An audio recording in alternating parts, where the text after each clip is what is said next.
So, meron pa tayong 30 minutes guys. Katatapos lang natin mag-lunch. May turo tayo mamaya. So, gagawa lang ako ng short tutorial video pa rin dun sa nagtanong regarding sa first gear. Tuwing kailan daw ginagamit ang first gear o yung tinatawag nyong primera. At para hindi magkamali at mahirapan. Okay, so ganito po yan guys. No?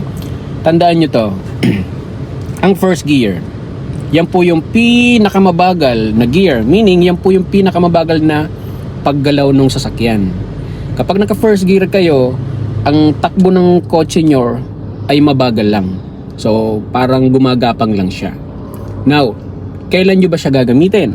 Since mabagal ang first gear, so pwede siya sa traffic, yung stop and go na sitwasyon sa traffic. Kasi mabagal nga yung first gear. Sa mga pagliko, sa mga pagpapark, sa mga paahon, incline, yung mga sitwasyon na kailangan nyo or intention yung mabagal lang na galawan. So, dun nyo gagamitin ang first gear. Alright? So, example, from the start, nakatigil kayo.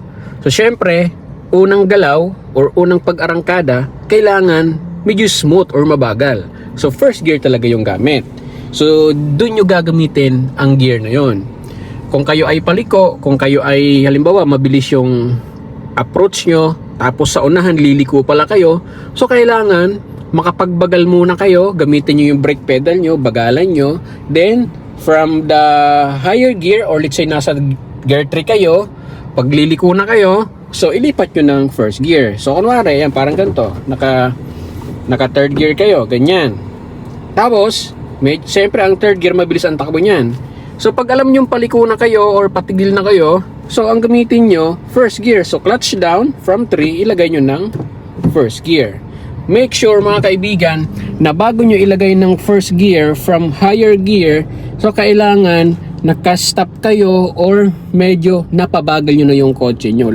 At least mga 10 kph below. So, kasi pag mabilis yung takbo ng sasakyan, hindi po papasok ang first gear. Mahihirapan yung ipasok ng first gear. Or else, kung pumasok man siya, magkakaroon kayo ng engine brake. Yung mga sudden engine brake na hindi maganda sa sasakyan. Alright? So, hopefully, nasagot ko yung katanungan ng mga followers natin dito sa video na to. Alright?